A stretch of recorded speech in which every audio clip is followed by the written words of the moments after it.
All right.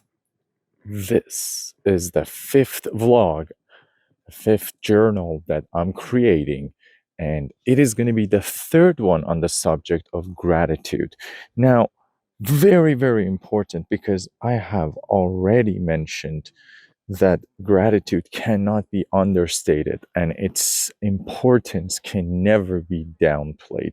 As a matter of fact, it was, as previously discussed, intentionally messed with.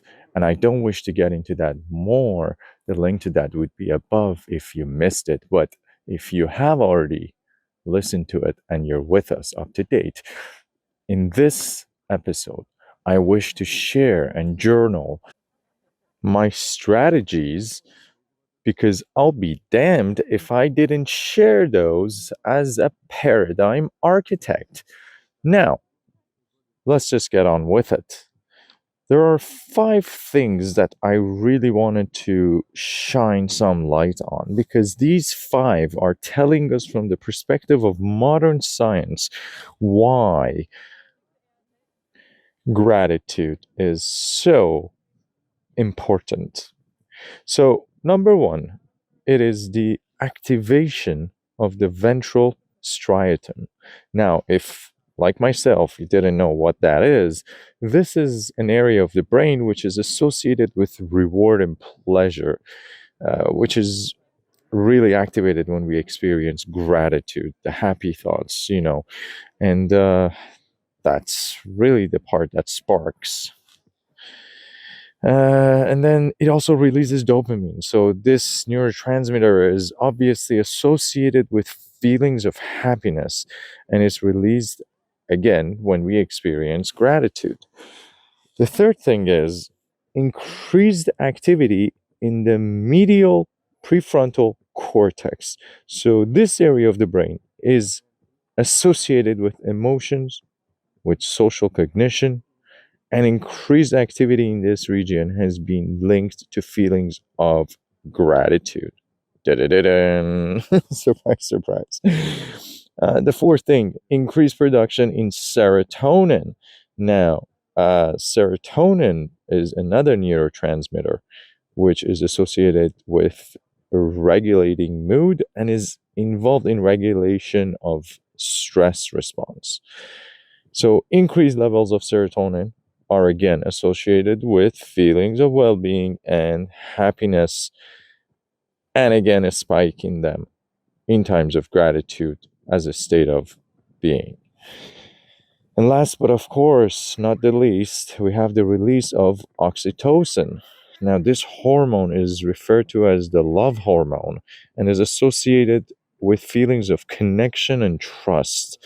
The release of oxytocin can contribute to the warm and fuzzy feelings of gratitude. Indeed. Yes, yes, yes. And now here's the thing. We've been taught, as discussed previously, that the whole idea of gratitude through different eras of our recent human history in the past few hundred years started really as a movement with Abrahamic religions. So the Judeo-Christian Islamic religions are really starting this movement of turning gratitude from the inner virtual act that it was to an external act of thanking the Creator at all times for its blessings, whether visible or otherwise. Most of the times otherwise, by the way.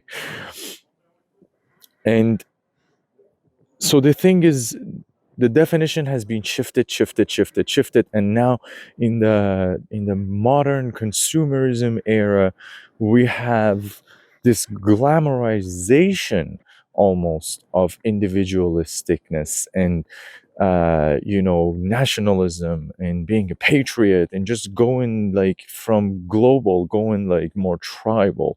And even on the global movement, there are now people trying to ride that wave for their own interest, the ones in power, like such as WEF. whole different conversation. That's another journal of its own.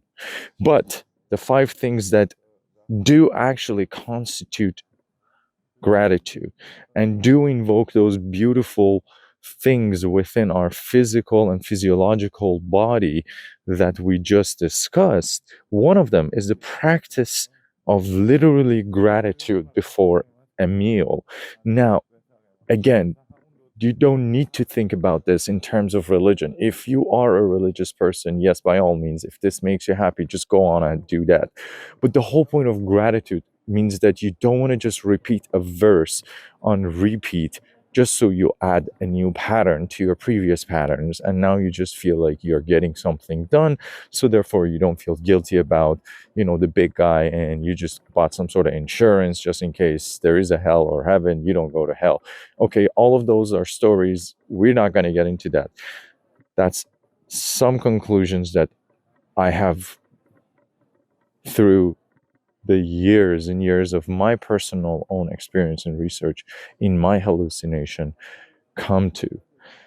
That the stories are the stories, and the stories always keep on changing in time. As a matter of fact, religious leaders always tell us that they interpret the best, most relevant version of this story because they understand our times better than the people previous to them. Therefore, the Pope in the Vatican or the Islamic leaders or so on and so forth. Now, back to this. Nothing is absolute. Every story changes. And we want to be present. That's the whole point of gratitude, is not to be sucked into loops again.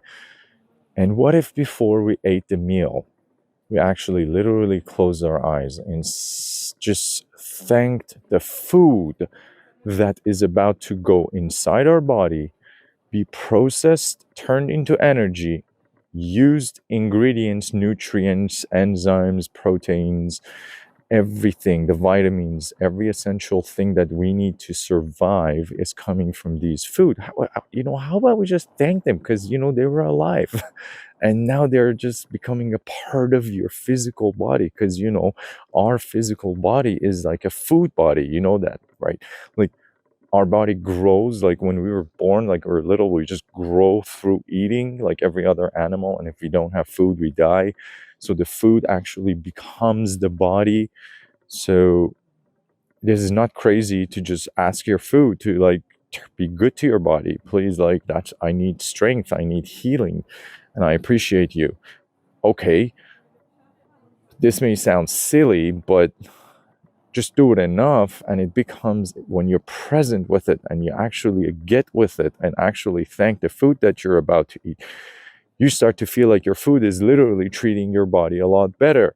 You don't feel bloated, you don't feel disgusting, you actually start to feel and eat more intelligently because your body now is more conscious, your food is more aware, and you think these things may be made up, but when you study quantum physics and you understand that whatever you put into the field is what you get back, which actually comes from the classical physics, the Newtonian laws of cause and effect, there's nothing new. That's always what happens. So thanking, gratitude before food, that's definitely one way to do this. Another way to do it is to focus on gratitude for the body. Like, hell, like, how do we not do that? Like, our body is a working miracle machine. I don't even understand how, like, we could take that for granted. Every day, like, millions of cells within the body are dying, millions new ones are created, things can go wrong, your immune system is always killing stuff to get rid of cancer. Like, come on. Just every morning is a miracle when we wake up. Every night, 150,000 people don't wake up in the morning. This is just global statistics. Next thing, just speak with gratitude. I'm gonna just go through these quicker, but to just be thankful when somebody does something for you. Literally, thank them from the bottom of your heart. I appreciate you. I thank you. That's with gratitude. And then to literally give back. Giving back is a huge fulfillment. anything, just a little portion of food, just a little bit of a bread, anything. The feeling is just absolutely beautiful. And to believe in myself, literally, that's the most important form of gratitude. Not to doubt myself, not to put limitations on myself, not to disrespect myself, to have gratitude and thank myself for everything that my body does go through. And to close my eyes and take a few breaths before doing any of those just absolutely changes the way my life works. And that's this episode. It has changed everything. It has brought miracles to life. Try it.